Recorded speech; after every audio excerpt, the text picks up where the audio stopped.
the Chester County Book Company. If you're tweeting or Instagramming tonight, you can find us.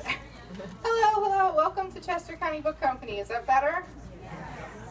If you're tweeting or Instagramming tonight, you can find us at Chester Co Book. Please share your photos and we'll share them with our audience. Our special guest, Harlan Coben, is touring behind his impossible to put down thriller, Fool Me Once, which we'll be speaking about and signing tonight. On the momentum of 8 consecutive New York Times bestsellers, he just launched an independent production company called Final Twist Productions. As an exciting treat, local favorite, Philadelphia Inquirer chick wit columnist, New York Times bestseller, and Edgar Award-winning author of 25 novels, Lisa Scottoline, her latest work, Most Wanted, will be in conversation with Harlan tonight. We have a coupon, a 20% off coupon for Most Wanted if you want to come back and pick that up on April 12th. And Lisa and her daughter Francesca also have a new book coming out this summer. I've got sand in all the wrong places. So please welcome Harlan Coben and Lisa Scottoline.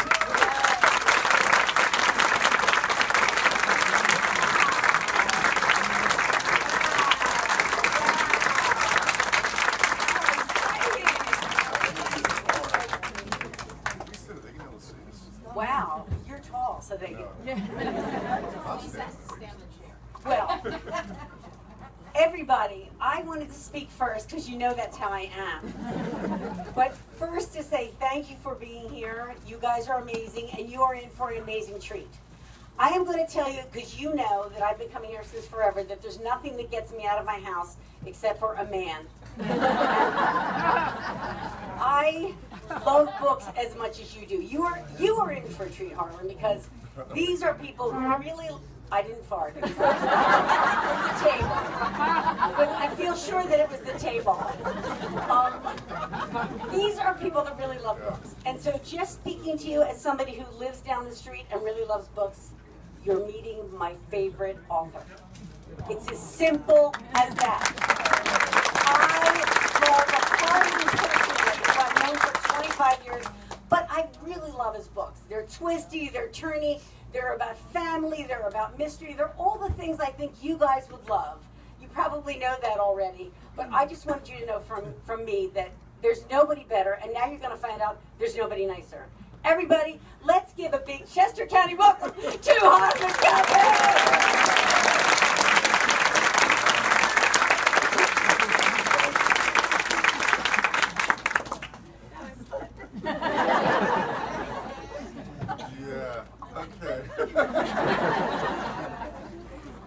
What do we do? Okay, well, so I guess what they want me to do. Yes. We will not be talking about my ex-husbands tonight. Aww. But I thought we'd like to do. First off, who here loves Harlan Coben's books? Yay! And so he is terrific in front of people, but we also wanted to give you a little bit of your money's worth. So I'm going to interview him a little, so you'll get like the substance and the deep stuff that you would not normally get. Be ready. First question. Boxes or brief? I get that every night. I'm so tired of it. I won't answer it. Bikini mesh. I told you We you'd like joke. it. We kid because we love. Well, let me just say that I read this book this afternoon in my backyard. And I loved every minute of it, as I do all of your books. It's a sensational read. It's twisty, it's turny, so I guess my first question is going to be a little bit of a cliche, which is, where did you get the idea for this book? Well, you know, ideas always, what's that? Can you hear okay? Let's go Oh. hear it. Oh, okay. Sorry about that. I know that's difficult. I can't take my eyes off it. You're just too good to be good. We have this little seating thing here. Okay. I'm afraid this is going to break. No. It's like if to work the microphone. I feel like, you know, like Volar. I get the ideas from a lot of different places. Usually, it's something in my real life that happens. I wrote a book a couple of years ago called Promise Me, and the way that the idea for Promise Me came was that I overheard a couple of teenagers talking about drinking and driving, and I said, "Promise me you won't do that. You know, here's my card. It's 3 in the morning. I don't care. I'll pick you up." And in real life, nothing happened. But fiction is asking, what if? What if somebody called my hero, in that case it was Myron Bolitar, at 3 in the morning, and he went out and he picked her up and he dropped her off at what he thought was a friend's house, and the next day she was gone. She just disappeared. So that's kind of the start. In the case of Fool Me Once, there was two things. One, I was really honored to go on a USO tour a few years ago. You know, a USO tour where you go overseas. I went to Kuwait, a bunch of places to visit the soldiers. You probably remember the days of Bob Hope doing with Marilyn Monroe and Anne Margaret. The old soldiers got Marilyn Monroe and Anne Margaret. Today they get me. If we want any proof that we're not treating our veterans well, it's that. But while I was on the tour, which was really very moving, I got to meet a number of soldiers, including one woman who was one of the first combat pilots, female combat pilots. And I said, wow, that'll be a cool character. What happens when she comes home? And the other thing, I'm always fascinated by how much we use modern technology and how it could backfire. So a number of people that I know were using these hiding nanny cams to check on their nannies. So I started to think about that. And I kind of took these two ideas and I put them together. That's how this book came about. Right, and so what sort of, do you want to describe the plot briefly, or would you like me to, which is dangerous? Go ahead. Well, I'll tell it to you briefly. It is the story of this incredible woman, and one of the things I like about Harlan so much, and just so you know I'm not flirting with him, well actually I am flirting with him, but he's married. He is married to a sensational woman who's gorgeous and smart and funny and sweet. Her name is Anne. She's also a doctor. And he's a family man. He has, how many children, Harlan? Tell him. I have 4. 4. How manly is that? What I'm trying to say is this. What I always liked about Harlan's books is I think he can really write a fully realized woman character, which, if I can just say, doesn't always happen in the world, right? Sometimes we're relegated to the girl. And even when women are minor characters in his novels, they're fully realized. Is it your first book where the main character is a woman? It's the first one that the whole book is from her viewpoint. I've had female leads before, but never where the whole book is from her. And I think she's an unconventional woman, and as you say, she's a soldier. She's also a mother. How did you get inside her head? Because I thought you did a really sensational job with her. The first time I wrote a female protagonist, it was sometimes what makes you angry gives you an idea. So I was really tired of the bad women in Jeopardy novels. You know, the ones where the heroine is naive to the point of like getting hit in the head with a brain damage, and sort of like, gee, there's a serial killer loose in the woods. I think I'll rent a secluded cabin, not tell anybody where I'm going, not hook up a phone line, and hang out in my bra and panties all day. In today's world, for us, whenever I'm on the road, like this, you know, we watch crappy TV in our room at night. So I always flip around, and the Lifetime Network, my personal favorite, and they still show this movie. You can't make it up. It stars one of our great actresses. I'm talking, of course, about Tori Spelling, whom, like you, I often mistake for Meryl Streep. The two of them. I mix them up left and right. But the name of this movie, I'm sure some of you have seen it because it's been on for years. I always love this. The name of the movie is Mother. Whoops, I lost it. Bad thing happened. Hello. Try this. Hello. Yeah, that one works. You work on that one. Okay. Yeah, sure. I don't know what happened. The name of the movie is Mother, May I Sleep with Danger, right? No, this should be a very brief movie. Donna Mills or Michelle Lee, whoever's playing the mom in those movies, right? Comes on and says, no, you know, first the guy's name is Danger. That's clue 1, he's no good for you. Clue 2, which is always the case, is like, there's 8 million dead animals around. You know, at the end you know exactly how it's going to end. They're alone in that cabin. I just described to you, mom driving up madly, trying to get there on time. The big chase is on. First Tori's implants, then Tori, then the guy, tumble down the stairs. Anyway, I don't know any women like that. As you mentioned, my wife, you and I have been very close friends for a long time. I don't know any women who act like that. So I try to write exactly what I see. And my mother was, you know, my mother was a great early feminist. She burned bras with Gloria Steinem type. When I was a kid, she had a bumper sticker that said, and you women will love this, women who seek to be equal to men lack ambition. Is that great? Yeah. So that's sort of what I grew up with. So I didn't know any other women like that. Do we want to trade this around? you know what I think is interesting too, and I'll ask you about this, is that she's a woman. Her name is Maya Stern, and she has been in combat. And as Harlan said, he got the idea because of his USO tour. She's a woman that is at the same time is a mother. She's the mother of a 2-year-old, so she's a mix of, she's really good with a gun. She knows all, in fact, she's an expert markswoman, but she is also a really loving mother. And what I'm trying to find the question here, because it's really just me saying, one of the most important things in books is that the character be specific. So here's a person, right? I mean, you see where I'm trying to go? Do you want to elaborate? Sure. Well, I think one of the rules of fiction that I know you are very, very good at, but all writers that you love are very good at, and that is there's something universal in the specific. The more that we try to make our town every town USA, if you're not really a Philadelphia kind of, your character's not very specifically something. My books are in 43 languages. If I start worrying about my audience in Slovenia, so I'm going to make it, the more specific you are, and think about them from New Jersey, like The Sopranos, it was so specifically New Jersey, and characters too. And the other thing with characters, and I hope Maya fits that, is it's not a question of them being nice or even fun or whatever else. It has to be somebody that's likable and real. And likable doesn't mean nice. Likable means it's the person you're going to hang out in a bar with, and you'll be happy just listening to them and having a conversation with them. And I think, to a certain extent, I think it's great that you take a risk, because we've talked a lot, my sign is about mothers. I write a lot about mothers. But Maya is an unconventional mother. Do you want to talk about that a little bit? Because I think it's really interesting.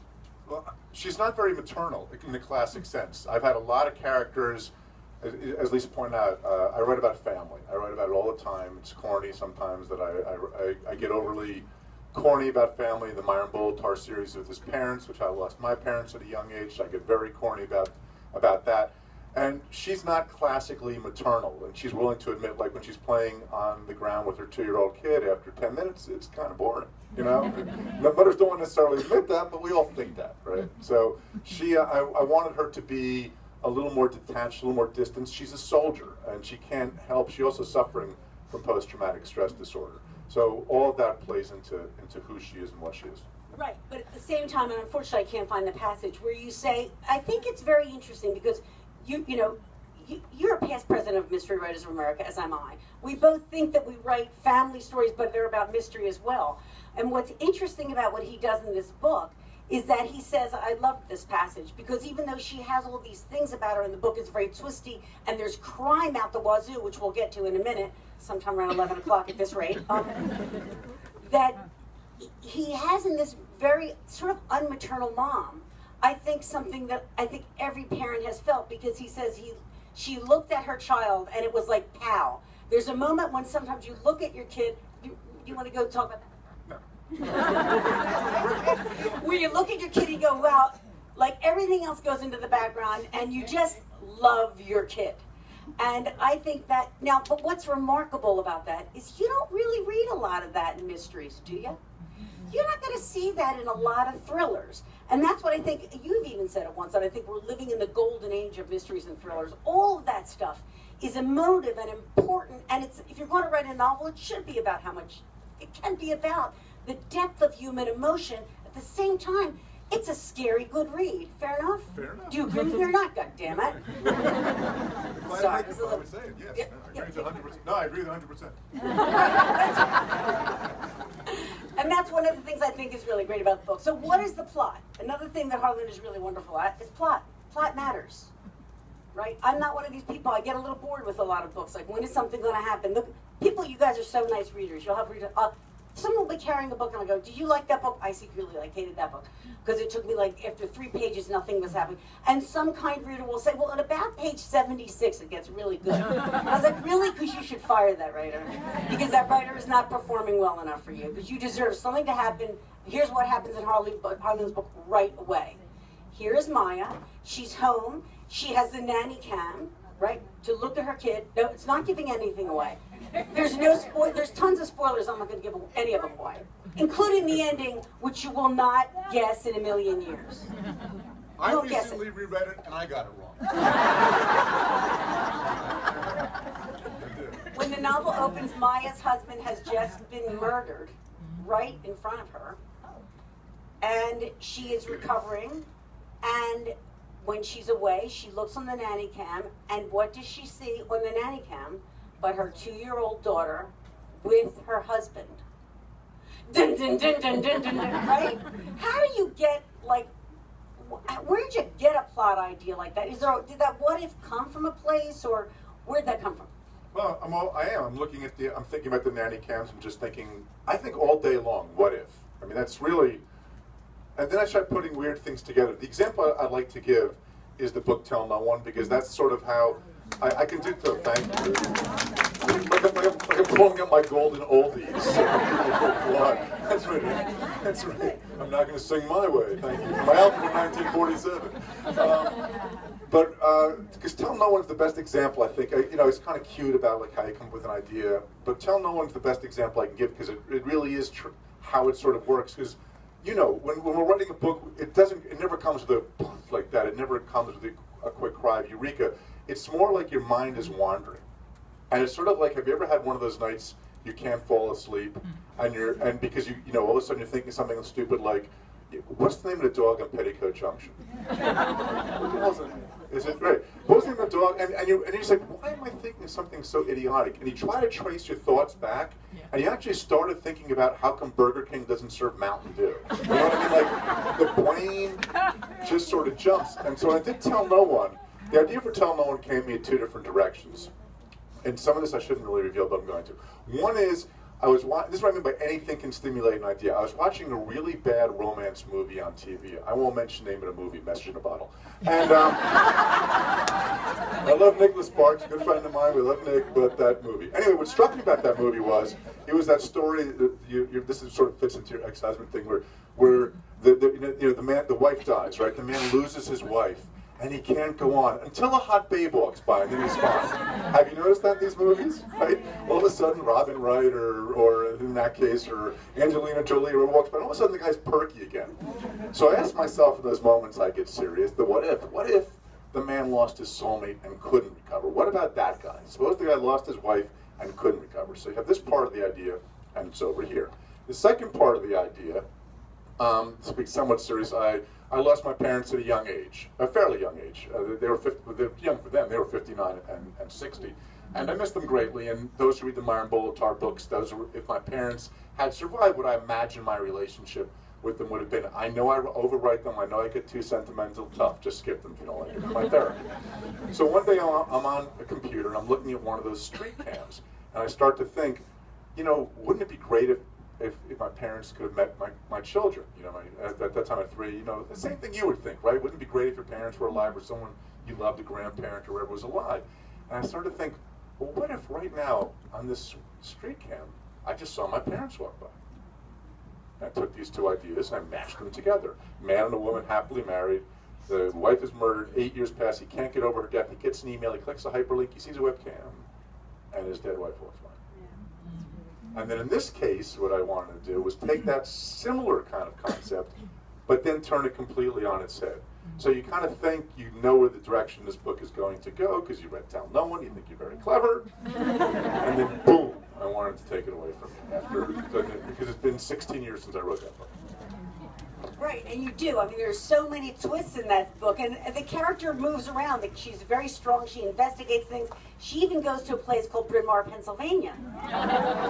Tell us a little about what you know about our area.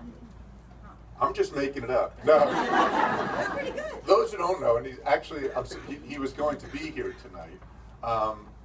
My character Win in my Myron Bolitar novels, I'm often asked, because people always say, do you base a character? And people always think the cool characters are based in them. That guy gets all the chicks. That's me, right? It's never that guy with the stubby little fingers who keeps yelling at people. That's really me. They never think that that character is them. The guy with the halitosis, that's me, right? They never think that. They always think the cool character. But Win is one of the few that is based on somebody, and he lives in this area, and he has a name equally obnoxious to Windsor Horn Lockwood III. He is a member of both Marion and Pine Valley. And when we would go, they've been my best friend forever, and when we would go to parties when we were in college, he would look in the mirror before we leave and go, "It must suck to be ugly."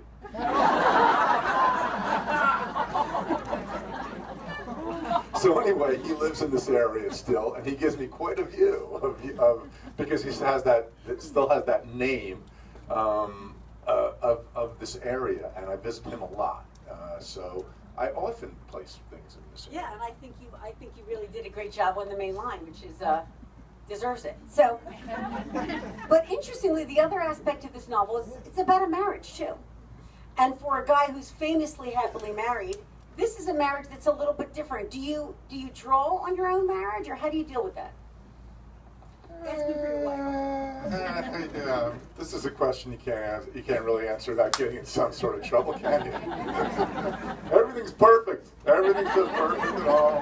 So I make up anything that might show any sort of disillusionment about marriage. No, I mean, it's just, we all have, especially as we get older, we all have life's moments and things like that. But most of writing, and tell me if this is the same with you, it's really, we're not sympathetic people. I don't mean we're good people, but we're very empathetic people. And our job is to get inside the head of people we don't know by knowing certain things about them. Like, I did some light research by talking to people about post-traumatic stress and all of that.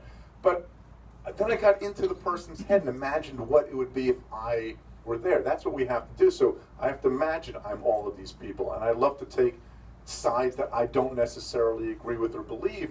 And it actually helps me when I discuss politics. I'm actually fairly rational about it because I actually can get in everyone. That's our job, right? We have to get in everyone's head. And I've argued things in books that I completely don't like or believe, but that's kind of what we do. We have to be ridiculous. I mean, do you find the same thing? Yeah, exactly. I mean, I think most people have so much empathy.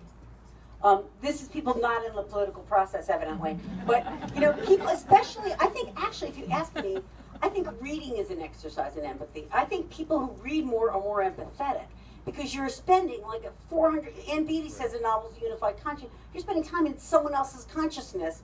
Ah, that's what it's like to, you know, be an expert markswoman and lose your husband. Or that's what it's like to be Little B and live in God knows where, and all of the journeys that authors take you on and books take you on. It's a really cool thing. So I think I'm interested in what you said about relationships. And also motherhood. Do you think motherhood is different from fatherhood? Because you wrote a really convincing mother, but you are a very convincing father. Is motherhood different? I don't know. Don't give me hard questions. That's making my brain hurt. I don't know. I mean, I also was not in the traditional role because my wife worked more out of the house, being that she was a pediatrician. I was more stay-at-home than most fathers. So I was around a lot, and my kids have absolutely no respect for my work. In the sense that, you know, my dad, like, suffered. Like, I knew when he woke up early in the morning and he went to work and came home grumpy at 6 o'clock, that he had a job, and I admired that he was sacrificing for our family. My kids think I play computer games all day. You see me in the morning, I'm still wearing pajamas. You know, now that they can drive themselves out, I actually am wearing pajamas. But they just see me like, oh, he goes and he hangs out at a coffee shop and he plays on his computer. I don't really know. And then he comes up with some words. So they have no appreciation for what I do. The same way, quite frankly, that kids have no appreciation for what mothers do for them. They do see, like I always saw my father, of course my mother was different, she didn't do anything at home either. But, you know, I don't think kids appreciate what moms do as much, so in that way it's been a different kind of a role. Now, to segue a minute from the book, you just said that you work in a coffee shop. But I love to know, I'm nosy. Just go with the run this. And I like to know the routines of other writers. So do you want to talk a little about that for a minute? Do you really write in a coffee shop? Or what do you I have the weirdest routine, I think, of any writer I know, because most writers do. I don't know. You have your office at home, and you change it around a little bit, but you have one spot. I don't. I do whatever works until it stops working, and then I do something else. Like it's sort of like I'm riding a horse until the horse dies, and then I'm looking for another horse. So if I'm working well in a coffee shop, I work in that coffee shop until that coffee shop isn't working for me anymore, and then I work somewhere else. For a long time, a couple books ago, I was working at do you have Stop and Shop supermarkets here? Is that what you? Well, it's a huge supermarket chain that had a coffee shop next to a deli that reeked of like olive loaf. And I actually was working well there and never got bothered, so I worked there for a while. And this last book, the book before this, The Stranger, this is true. I was really trying to, I was stuck. And I was going into New York City one day, and I took an Uber because I was being lazy and I didn't want to deal with the parking. But I felt, because I'm Jewish, tremendous guilt that I was spending an extra $20 to get into the city. But I'm sitting in the back of the Uber, and I figure I have to use this time wisely. So I started to write, and I wrote really well. And I started taking Ubers every day to finish the book. So the Uber was working. So in short, my best day, my dream day, is when I used to say I would drive my kids to school, which is now stopped because my third kid has gotten his license. So please be careful out there, okay? Look out for Will. So I would do that, and then I would go to a coffee shop, and I would work from 8:30 to noon, and that's my best kind of a day. But on the other hand, I find lately I've been working better at home.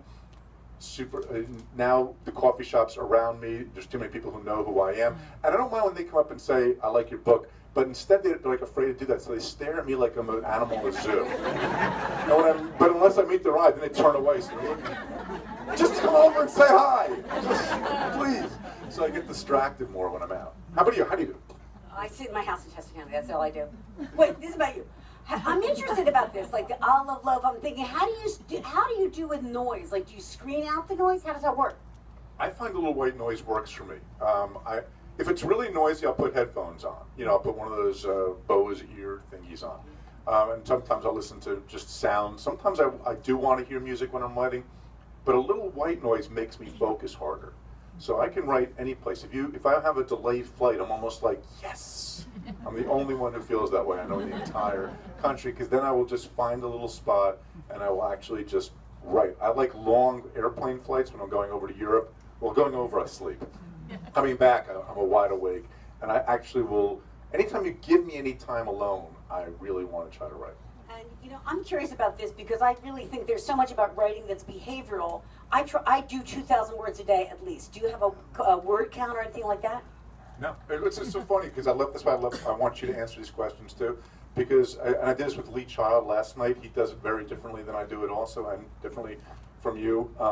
If you ask writers again, like we have the Hebrew faith, you ask 10 of them how they do something, you get 11 different answers. And the key is, and for those who are in the room, because there's always some that are interested in writing or really want a real writing thing, the key to writing is to write. It sounds so stupid and cliche, but whatever makes you write, if standing on your head is making you write, if using paper is making you write, if using a word prompt, whatever is producing words and pages, do. Whatever is stopping you from producing pages and words, don't do. But it's so true. And that's why I'm a fan, and Lee is not. This is interesting, we were talking about this last. I am a fan of the vomit first draft, what we call it. Just get it down. Don't let anything stop you. Don't worry if it's complete crap, because you can always change it. My saying, and for people who follow me on Twitter, I tweeted this the other day. You can't fix no pages. You can't fix. You can always fix bad pages. You can't fix no pages. So just get it down and come back. And the comparison, the way I describe it, is like we're diamond mining. Okay, so if you diamond mine, like I've experienced in diamond mining. But if you ever diamond mine, if you watch the movies where they do it, they pick out this big ugly hunk of stone, and it's ugly, and who would want to wear it? But that's what's really valuable. Then you take it and you kind of shine it and you move it around and you cut it, and then it becomes something valuable that you want to wear. But the value is in that first thing. And too often when you're trying to write, you're looking in the dirty ground for that perfect stone, and it's not there, and you're freezing, and you're saying, this sucks, I better not write it. Some days I will actually write the words, this sucks, just write it anyway. and just keep writing. So that's my take. Lee's actually last night, which is interesting. Lee writes only one draft. He doesn't do a second draft, which to me is crazy. It's absolute insanity. I don't know any writer who does that aside. I told Lee, I go, yeah, you're the one writer that none of us likes. But he just does it that way, and he thinks when it comes down, that's what it should be. You've already thought it out, and so you shouldn't have to go back and never change anything. Does he outline? No. Do you? Do I outline? Does Lee outline? He does not. He doesn't know anything past that first word as he's starting that book. He has no idea. I don't outline. I know the beginning and I know the end. I know very little in between. I compare it to driving from my home in New Jersey to Philadelphia. I may go Route 80, but chances are I'll go via the Suez Canal and stop in Tokyo. But I pretty much always end up in LA. My second favorite quote on writing comes from E.L. Doctorow, who says that writing is like driving at night in the fog with just your headlights on. You can only see a little bit ahead of you, but you can make the whole journey that way. So I can see a little bit ahead of me. I know a few signposts along the way, a few places I'll definitely stop, but the rest of it just comes from feel. How about you? You're not one? Yeah, no, I'm not. I mean, that's why we get along so well. I mean, I'm just exactly that. I believe in the sort of get it down, then get it good, and that's what I say to myself, and I do edit it. You don't edit, though. For my part, I write the draft and then edit the draft. Do you do it that way, or how do you do it? No, and this is something that Lee and I did share. After he says he never edited, he does, so he's a pain in the ass. But I don't write the book like this, in a straight line. I write it like this. So each day, I go back and I reread what I did the day before, which Lee does also, I now know. But it's like that's rewriting, you moron. Oh yeah, read what I did the day before. Well, that's what I rewrite. So I rewrite it to kind of get a running start, you know what I mean? So I rewrite it, but the difference is every, I'd say, 75 pages or so, I go all the way back to the beginning, and I do it again. So by the time I finish draft 1, that's already, chapter 1's probably been rewritten 7 times. And the other thing I sometimes do, and again, if it's working for you to do it this way, do it. If it's not, it's not. I do it on paper a lot, my first draft, for like the 8 or 10 pages where it's almost like it barely has verbs. It's just outlining notes. And then I take that and I put it in the word processor or computer, and so my first draft is already my second draft in a sense. So I can find a lot of the blind alleys. I find sometimes there's something very freeing and childlike about pen to paper still. And crossing out is different than deleting. When you delete something on a computer, it's gone forever, feeling like. If I cross it out, I can always kind of look and see what it is. Fascinating. Fascinating. I assume there are some people writing here. That's why I'm going into this. If you're bored, do something else. So signify. Let's talk for a minute about research. I know that that's something that people are interested in. I was really impressed because this character fires guns. Now, did you shoot some guns? Because what I loved about this too, I like when somebody, I like books where I learn something. I mean, that's what we love about really involving. That's why I think you agree on this too. Genres are it's kind of a BS term. You know, this is a great novel, and it's a twisty story, and the research that I think informs it. So when she shoots a gun, he tells me what it's like to be an expert markswoman and shoot a gun. How did you know that? I just made it up.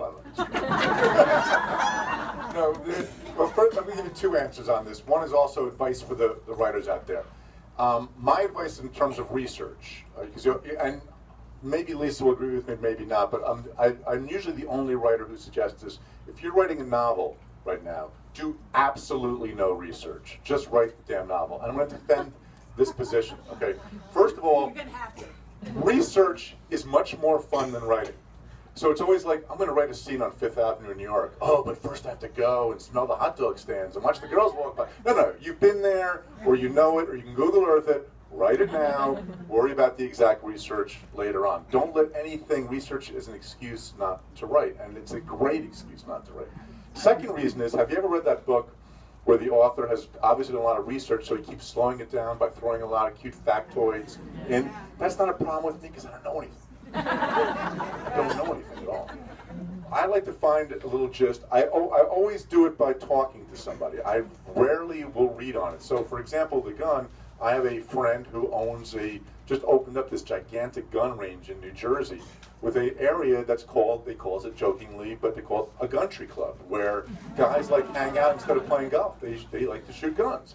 And so I went there and I watched him, and then I got it all wrong, and I just told him, you have to reread it and tell me what I did wrong. Well, you got the revolver and you mixed it up with the automatic and stuff.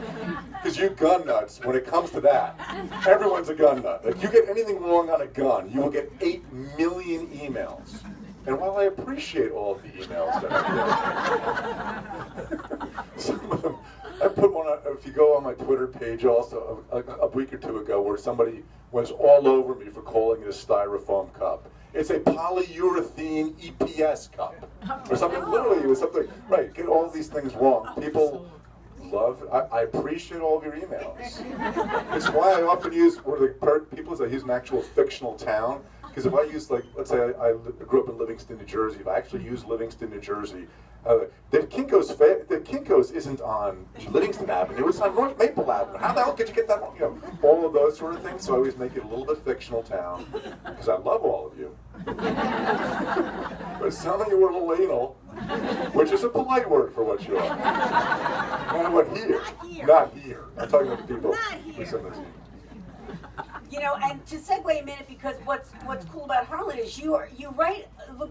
You know, they say a writer can write anything, and you are writing things that are not just books anymore. TV shows in England and and France. I don't know any other current fiction author who is doing that. Do you want to talk a little about that? Because I think that's pretty interesting. I'll do it quickly, and then we'll open up the questions because we're getting long here. Okay. But I have a TV show, again, if you're on my Twitter. By the way, my harlancoben.com should be your default homepage anyway. So it shouldn't be an issue. I should be telling you things you already know. I've been tweeting this week because they finally released some of the trailers. I have a British TV show, which is, it was originally called The Five. It's a 10-part thriller. It's if you've seen Broadchurch or Luther or Happy Valley. So I did it with the producers of Happy Valley. It's like a True Detective or Homeland, one story over 10 episodes. I've seen all 10. I can't wait for it to go out in the world. Right now, it'll be showing in Britain, but then it'll be over here at a station called Sky One, and we call it The Five. And I guess there's a Fox TV talk show called The Five. So they said to me, instead of calling it The Five, is it okay if we call it Harlan Coben's The Five? I'm like, all right, yeah. If you insist on putting my name in the title, I'm normally much too modest for this. Okay, go ahead. Can you make my font a little bigger? Thank you. So Harlan Coben's The Five, which I'm so excited about because it's really great. So I beg you or plead you, Google Harlan Coben's The Five, look at the trailers, or you can go on my Twitter or my Facebook and you can actually see some of the trailers, and that'll be out. The French show, No Second Chance, which I changed the lead character based on the book, but I changed the lead character from a man to a woman. It aired already in France, and it's going to be Netflix here, so you'll be able to see it. We just finalized a deal with Netflix this week. It'll be subtitled, but it's really, really good too. You'll have a lot of fun, especially if you've read, if you remember the book at all, but even if you don't. So those two are working on, and I'm hoping to, both of them have a season 2 I have to start working on as well. And now we'll open up the questions. Ask us anything. The more personal, the better. Go ahead. Go ahead. Okay. Myron is my favorite character. Myron's your favorite character. Yes. Second favorite Yes. is Mary.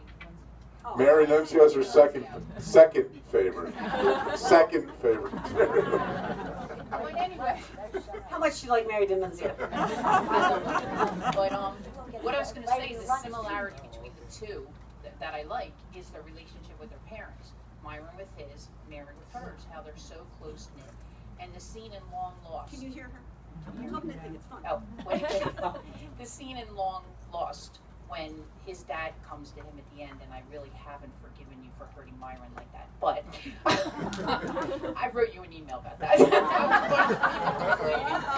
But anyway, it just it broke my heart. I thought that relationship was just totally amazing, and I just want to comment, say that. And also one other thing, in Missing You, I think it was, the character hints that Wynn had a nervous breakdown. Is that going to be addressed in your next Myron book? I'll tell you. First of all, to answer the question I usually get, and you were kind of going around it, is my next book is a Myron Bolitar. He's returning. I'm writing it right now. It takes place it's about a year after the last one called Live Wire was, when I blew up their worlds. And so Myron and Wynn are seeing each other for the first time in a year as the book opens up. I won't tell you anything other than that. But yes, all the questions of what happened to them are addressed. It's interesting when you're trying to write a series like Myron. When I first wrote Myron in Dealbreaker, he was 27 or 28 years old, and now he's in his mid to late 40s. I'm a little vaguer on the age, and I kind of love that. And I think you as readers have to have that. I don't think you really just want him solving another crime. I never wanted to write. I always wanted to be that personal episode of Blossom, Myron Bolitar. a very special episode of Plots. And the problem with that is, you know, how many of them can you have before he becomes unrealistic or whatever? So I love the fact that I can take long breaks from him and revisit him, and I do look at each book in the Myron Bolitar as, this is chapter 11, this will be the 11th book, and I don't know how that book ends as opposed to everything else. And in his personal life, I don't know how things will go. But it's you know, it's been fun. It's been 6 years, I think, since I wrote Myron before, and so it's been really fun to revisit him. And Wynn kills somebody on page 2. He kills like 3 people. So it opens up with Wynn killing a lot of people, which I know, which I know. But how about you? Do you just? What's the title? The title is Home, H-O-M-E, just the word home. And when I'm hoping to have it out during this year. I'm hoping to have it done in a few months. I'm trying to write it because Myron sometimes I can do in a burst, and I'm hoping that burst will last. I will never rush it though. I mean, but Myron's voice is sometimes easier for me to. It takes a little while to get into it, and then all of a sudden I become sarcastic. And I don't know how that sort of happens, but I'm you know, so far I'm on about page 120, and I'm really happy with it. Which you know, it's hard to bring him back and to actually age him and make him still poignant. And if he ever becomes happy, that's when you know the series is over. It's like, you know, we start out in life. I don't know if you have the same thing with your characters. And I want you to talk about this after this. But when I started Myron, he was sort of me, with wish fulfillment. You know, he was I was a basketball player in college. I don't want to brag, but I was an All-American basketball player in college. What I leave off of that sentence is I was not picked All-American by Sports Illustrated or the Sporting News. I was picked All-American by the Jewish Post and Opinion of Indianapolis. That's right, I'm a Jewish All-American basketball player. Somehow, through great and painstaking research, the crack squad at the Jewish Post and Opinion of Indianapolis, being that great bastion of Jewish thought, found 5 Jews who played college basketball that year and decided to make a team. It was me, Heshi Moshe, and 2 guys from Yeshiva. So Myron is a better basketball player, he's funnier, he's stronger, he thinks a lot. I wish I'd thought of he's more loyal. But I gave him, we have an interesting tension where he has his parents still alive, and I'm envious of that. And his whole dream in life is to get married and move to the burbs, which I have. And as our years have gone on, my life's turned out much better than his. You know, I was at that time, you know, my first Myron Bolitar book, Lisa and I started that in paperback original. And I used to be embarrassed to talk about money because it was so low. Now it's so my first Myron Bolitar book was a paperback original. I got paid $5,000. Was my advance. And I don't want to brag. By the 4th Myron Bolitar book, I was making $6,000. Overnight. Overnight success. Overnight success. So.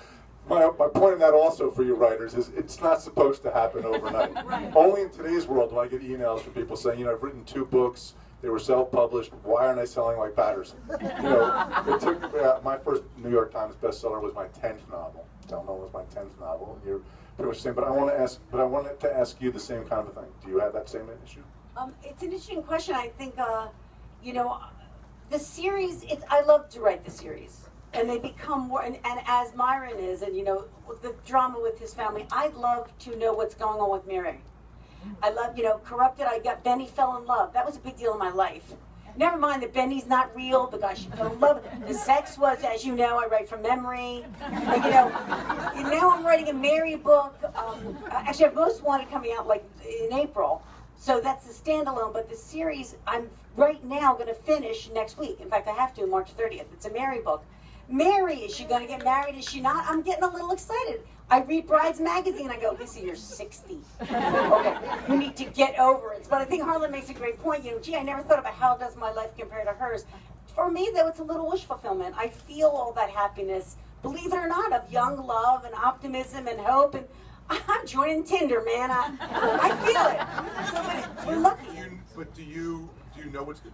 Do you know what's going to happen in her personal life, or does it happen to you as you're going along? No, I have no idea ever what's going to happen in any of the books. Like, you at least know the end. I don't know the end. I just know the idea. Most Wanted, which is the April book, I just was thinking about how much I love Francesca. You know, I've done signings here with her. You practically, half her teachers come to these signings. Great Valley in the house, woo woo. And I thought, what if I never had a kid? What if I were infertile? what if I were infertile and then I used a sperm donor and he turned out to be a serial killer?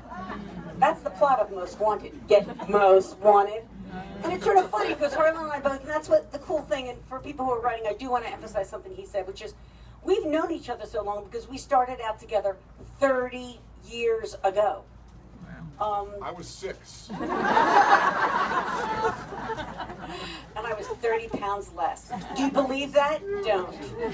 So I think we are very lucky, both of us, and blessed that that you take our writing seriously, that you show up at a bookstore. I mean, really, does it get better? It does not get better. In fact, it might be a cute story. When my first paperback original was Deal Breaker, first Myron Bolitar book, and the year before that came out, Lisa had won the Edgar, and the year before that, Lisa had been nominated and lost. So that was like 93, 94, 93, 94. And then 95, I was nominated for the Edgar for Deal Breaker, and I met Lisa. I was so excited, and I lost. And the first person to call me was Lisa, who said, they always get it wrong the first time. The next year, I won the Edgar. Yeah. So literally, we went nominee, win. That's how long we've known each other. Stick it. But the other thing that was great, and I don't know if you feel this way or not, and this is something that may, again, quickly interest those who want to write, is when we started out, because I make it sound like I'm yelling about get off my lawn, like we're old men, but when we started out, there wasn't Amazon or any of this, so I had, I was joking about making the $5,000 I thought I was the cat's ass. I had no idea. I was a piece of crap, that I would go in a bookstore, I would see 1 copy or 2 copies of my books. I thought I was the greatest thing since sliced bread. If I knew the odds of going from where I was then to sitting here in front of all of you people now, I may have quit. Seriously, I don't think I would have. I thought I was the cat's ass. I really thought I was doing great. And people, so today they're all like, oh my God, I'm ranked 463rd, and why is this guy doing? I didn't know any of that. But what's so incredible is even though there wasn't all this online stuff, there was a bookstore. And I will tell you, there was an independent bookstore. And when I wasn't carried in a lot of the chains, this store always carried me. So let's hear it. Because I'm very proud my books get routinely picked Most Wanted for the Indie Next List. Your books get picked for the Indie Next List. We are very thrilled to sign in such a... Isn't this a great indie? Don't you love it? Say you love it! Yeah, I love it. And we all love it, and we support it. So I just had to get that out because, look, Chester County rocks. Well, I'm actually going to close us because it's time to move on and let you people get some books signed and get home. On 2 notes. First of all, I want to so thank you, Lisa. You know, Lisa has been we've been friends a long time. We came up in this business together, and I hope any of you who do try to make it have a friend like Lisa who you know has your back and you can talk to. Because we have champagne problems, but we still have problems. And it's nice to have somebody we can talk to about it. And for the 3 people in this room who have maybe not read any of Lisa's books, she's fantastic. I mean, she really is.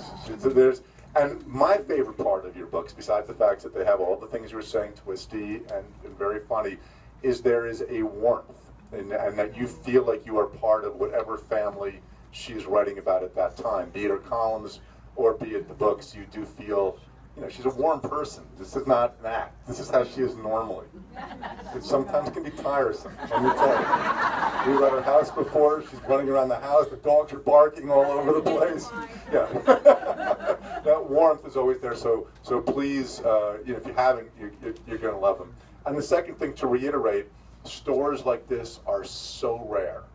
And even when because we didn't have the online, when you walk in a store like this and maybe that one person in the store has read your book and loved it, went a long way to keeping us happy and making sure that we continue what we do. And stores like this need your patronage, and it helps you. It actually increases like your property value.